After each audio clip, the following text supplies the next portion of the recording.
Yeah, let's go. Keith, are you recording? All right, go.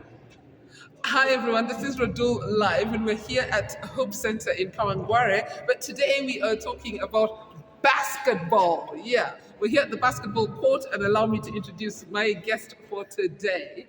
Wanyama, playing for Cortegada in Spain, Liga Dodge. How are you doing, Mercy? I'm fine. I didn't even want to risk naming the club you play for because I'll shrub it. Which club do you play for in Spain? I play for Cortegada. Cortegada. Yes, Cortegada. And that is in Spain, Spain Liga League. Dodge, yeah, Liga 2. That one, exactly what she Liga said. Dodge. Do you speak any Spanish? A bit of it. A bit. Yes. You have 'cause to learn. Yeah, I know, because my coach doesn't speak English. He Oh, speaks Spanish, oh. so I understand you have to understand the words. Either right? you learn or you do sign Yes, language. there's a way you have to get it. How long have you been in Spain? I've been 5 years now. 5. Yeah, this was my 5th year. Yeah. Yeah. So you can get citizenship. Of course. Don't leave us. Of Don't course. leave us. Although you can do dual. Mercy, let me take you right to the very beginning. I want to know when you started playing basketball and what made you decide to play professionally. I started playing when I was young. Started in high school also. That's when I took it seriously. I played for Langata High School with Dorero being my.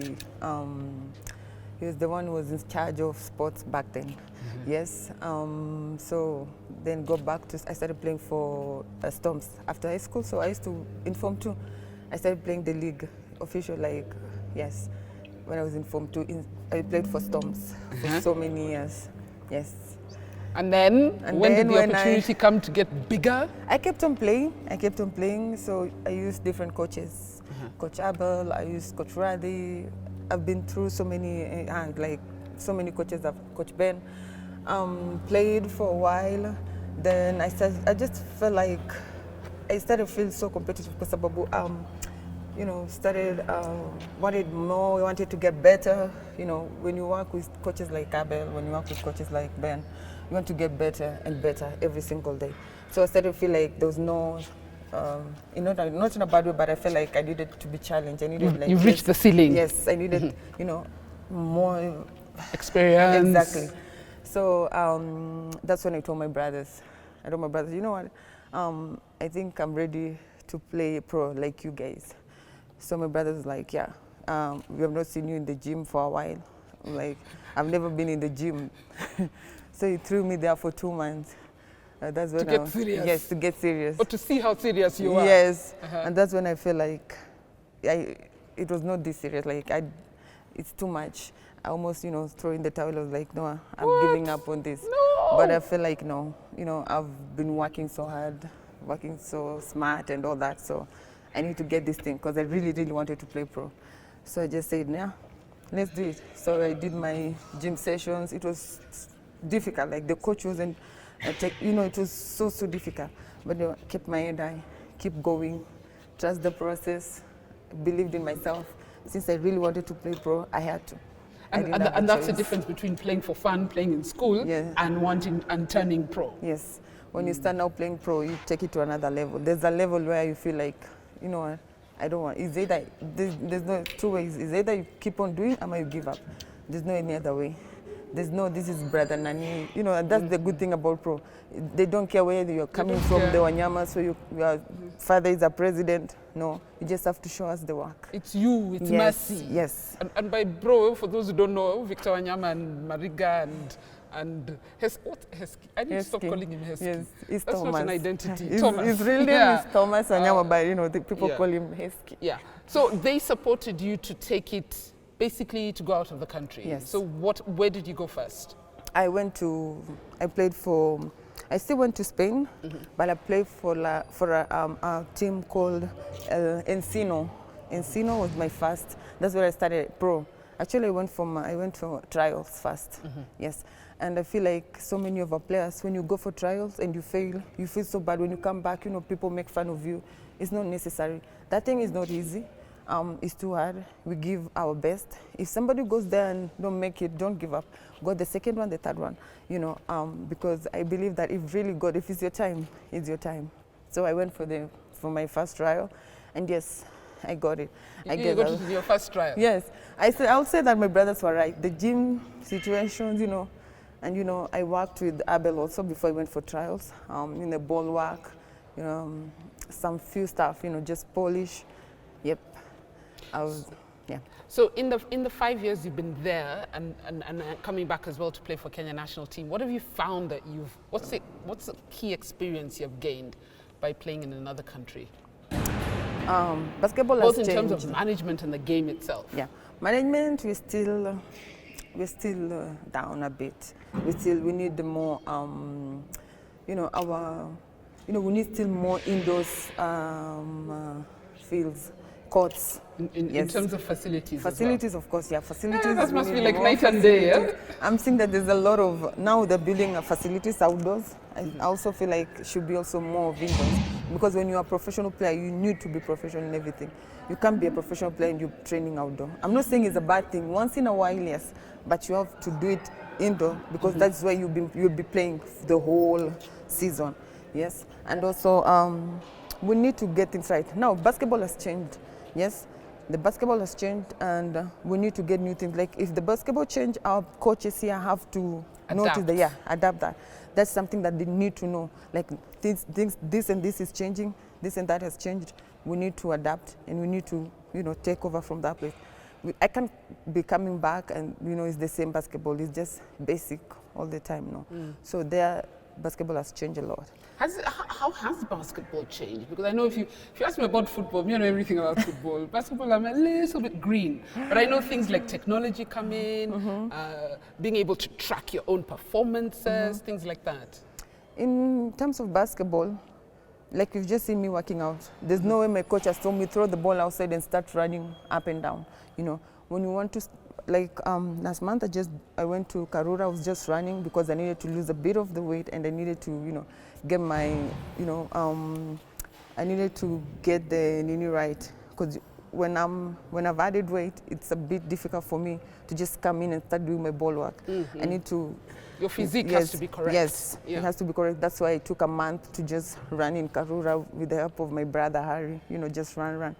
So here, there's ball handling, nowadays, me as a post player, we shoot threes. You've just seen me shooting threes, yes? There's this old thing that, when you're a post player, you're not supposed to shoot three. When you come out, the coach will be like, no, go down. You just, get your space down there. No. Post players now are shooting threes. We are handling the ball. We bring the ball all the way. Our guards are marked. So we have to bring the ball from down there, going on the other side. So those are things that we need to do. We need to focus on. And also we need to have now a team, a team. We need to have a proper team in between. There's a coach, assistant coach, doctor, all those things should be also. Those should be basic, those should be standard. Exactly. But surprisingly in Kenya, you can see a whole league and maybe there's a Red Cross person on the waiting for an injury, but there are no experts there, there are no nutritionists, there are no. Yeah, so it is, right now I'm seeing the league. Unfortunately, I was not there to watch basketball league. But, when I'm playing pro, every time we have a match, there's an ambulance outside. Everything is on point, like ambulances there, the doctors are there, coaches are there, the way we are dressed, our dress code, we're just smart and all that. I'm not saying Kenyans we're not smart. I just feel like it's something that we just need, it's there, we know we have to do it. I just feel like probably we don't want to. You're being diplomatic. I don't have to be diplomatic. We kind of still take sport as something we do on the weekend to pass time, as opposed to a career opportunity. And such things actually, they frustrate me because we want to compete on the world stage, but we don't want to put world stage effort into developing these players. Yes. And you see in Spain, I'm assuming you get paid as well. Yes. Which here, I do, so many of our athletes are. I do, because that's my job. Yeah. So I do get paid. Here, unfortunately, most of them are self-sponsored team. Yeah. So they don't get to be paid that much. Yet the demands on them, on the performance is the same. Exactly. Take me through a typical day for you when you are in season, like say a match day. What time does it begin? What do you do? How do you prepare?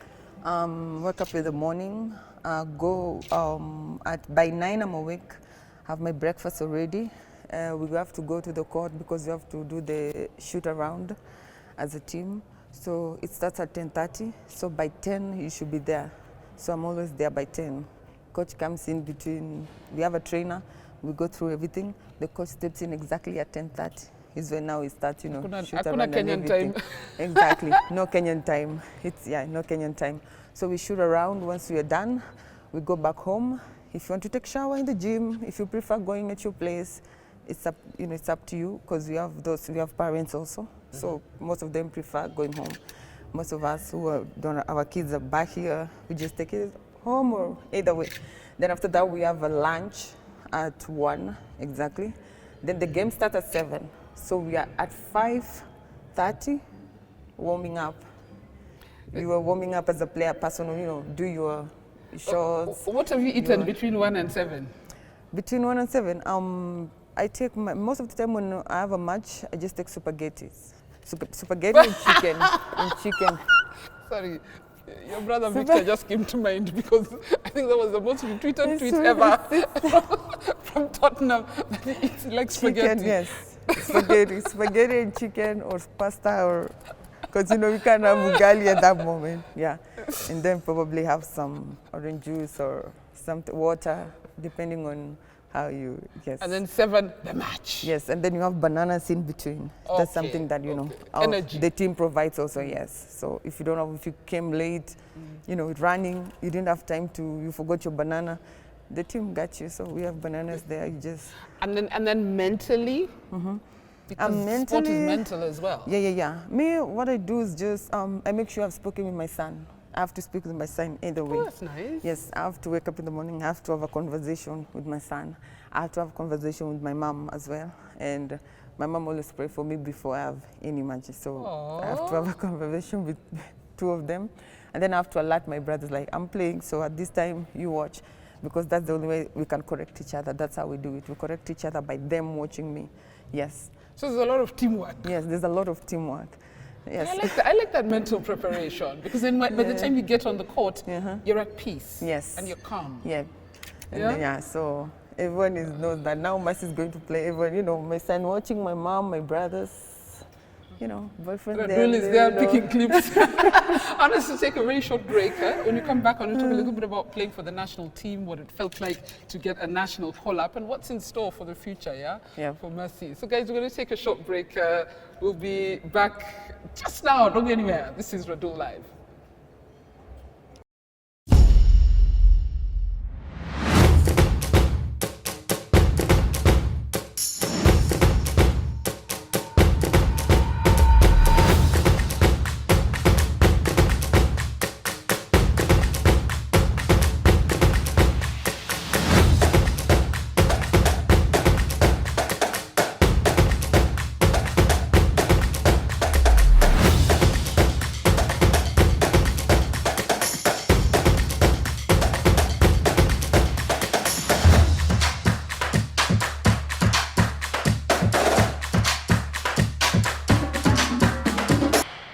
Welcome back. This is Radul Live. We're at Hope Center, yes, in the basketball court. By the way, I used to come here a lot when we used to support World Hope in the Kenyan Premier League, I think 2007, kitambo sana. But today we're talking to Mercy Wanyama, who plays professional basketball for Cortegada. Yes. Yes, I've got it, in Spain. Yes. And we're talking a bit about your career. Now, tell me about the first time you got a national call-up and what it felt like. The first time, I can't remember the years because it was a bit, actually my first, Kitambo. it wasn't even Kitambo. Imagine my first call-up was when I played in Egypt. I played in Egypt, yeah. I've been there, like I've been going for trials. I've gone for trials, then finally I was called. And we were lengaing you? Yeah. Yeah. You have to prove, and we got people there also who there's a lot of competition is high. So there's something you have to do to prove, It's not like you're a bad player, but maybe, back then, there are people in your position who are also great. Yes, and please, coaches, this thing of telling players, you're still young, you still have a long way to go. No, in Spain, 18-year-old plays for national team, 17, 16. So it doesn't matter. If somebody is good, give them a chance. So mine, yeah. That's a good point. Yeah, mine. I was told that. You're told you're young, you have time. I'm too young, you're too young, you Really? have time, let blah, blah go by. It's okay, we're here. I always say let's pick the best people to play, because then we have the best chances of I made it. winning. We did. So eventually, how did you feel? And tell me about the moment you got a call up. Were you texted? felt so good. Did they call you? No, they call us, as you training, we're done training now, the list, coach comes up with the list. And normally the coaches doesn't call it's team manager, so, call the guards and then the post players, that's which is my position. So, they were like, Mercy Wanyama, so I felt so good. I remember I even told my mom, now I got it, Mama. She was so excited. Mama, I made it. Yeah, I did it. She said, finally. I'm like, yeah. She's like, you never gave up. I thought you'll never, because I'm like, no, Mama. We keep on. If you want something, you just keep on going and going until you get it. That's how I am. So tell me about some of your experiences with the national team, who you played, how you fared. I'll say the best part was when we went for, we played in Rwanda. For us to qualify for AfroBasket. I remember telling the team manager, because she called me, back then it was Maxine, she called me, she gave me a call and she was like, Mercy, you know what, I told her, you know what, I want us to call a team, a competitive, let everyone come, let us compete. Yes, you pick the best. This time you don't want anything to do with cards. I just want to compete and win straight. So yes, it happened. We all came in, everyone, we compete, everyone, it was so competitive. Everyone gave their best. The team was chosen. We went to Rwanda. We all played. We gave our best, and we took the Nini. We won. So we went straight to AfroBasket. Then from there, we kept on competing. So I think that was the best AfroBasket that I've ever had, and the best time in national team. What message do you have for the fans? Because earlier, I think, I don't know if your coach will allow me to say this. No, but it's true. When the team performs, you're the golden girls. When the team does poorly, we bash you and bash you, which I personally think is unfair. Because having spoken to so many athletes, I understand the challenges you go through to even compete for Kenya. Yeah. But what message would you have for the fans, generally speaking, in terms of how better they can support you? First of all, I want to tell the fans that no one wakes up in the morning and say, today, I must lose. I must make Kenya suffer. No one does that. No one wants that. Everyone goes in there and say, you know what, as much as I want to make the team looks better, the Kenya flag, want to raise it high, I as a person also want another coach. I want to bring revenue. Like, I want to be somewhere else. I want somebody else to look at me and, I need this girl in my team. I need girl to play pro here and there. So fans, be patient. This thing is not easy. We normally try to give our best. Keep on supporting us. At least for once, just support the Kenyan team and say they did their best. It wasn't easy. They gave us their best. But if you feel like there's something could have done better, probably just give your opinion. You know where to give the opinion. Write the emails. Tell the coaches. Next time. And most of the time, do this you are and that. up against countries and clubs that have been given the best support. They are professional. They get paid. They do nothing else. Because I know a lot of our girls on the national team, they have side hustles. They have to have side hustles. But we play against people who literally, this is what they do when they wake up. And that's the difference, Carol. Yeah. I've not been paid. I've only been paid 200 shillings. My opponent has been paid 50,000 Kenya shillings. And a bonus waiting. And a bonus waiting. I've been paid 2,000 Kenya shillings. And we have to compete the same. And I'm giving the same competition at the same time. But my fans doesn't even have an idea that is happening. Just go to the ground first before you start, bashing and saying, bad words and, Understand. Yes. First go to the ground and then, understand what these many players have gone through, how was the thing, the management, how the whole thing happened. Then you can come. Sometimes you just blame the players, but, it starts with the federation at the end of the day. Thank you for the fans who do turn up, because there are some that are yes. loyal. Most of them either have played or understand what's going on. And we appreciate. Right now you're on a break. When does the league resume? Probably next month. Next month? Yes, I'm under new management. Yes. Okay. Yeah. So. Does that mean you're going back to the same team? Maybe no. It depends. It depends. There's a secret there. But even though you're on holiday, you're not relaxing. No, this is when I say invest in yourself, this is what I mean. Get a coach. Work. Our coaches are very understanding. Abel is one of the coaches I know who likes the game.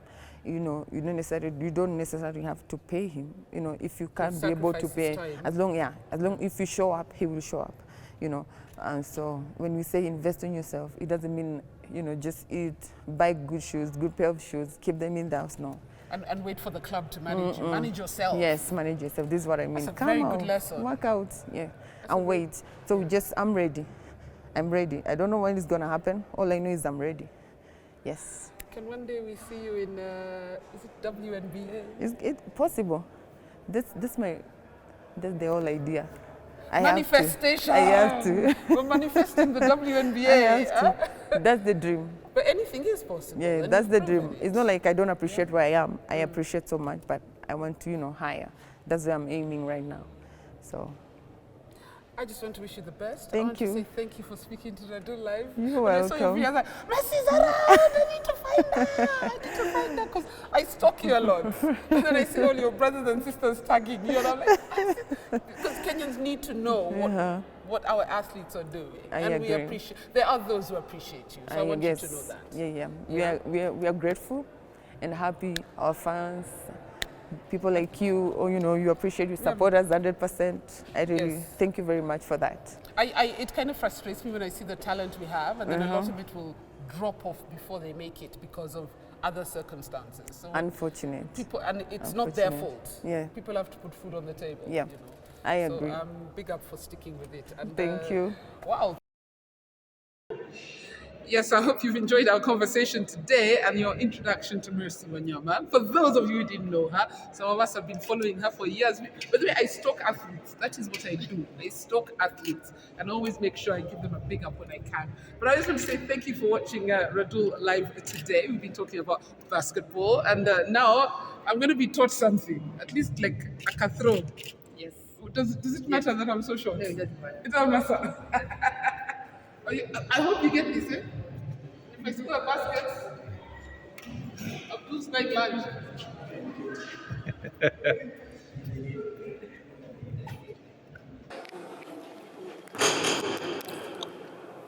You have to make your just If it reaches here, don't laugh.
Guys, thanks so much for watching Radul Live.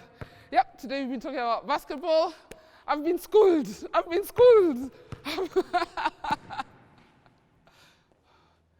Yay! good pass. Oh, wow. You had that. Good pass.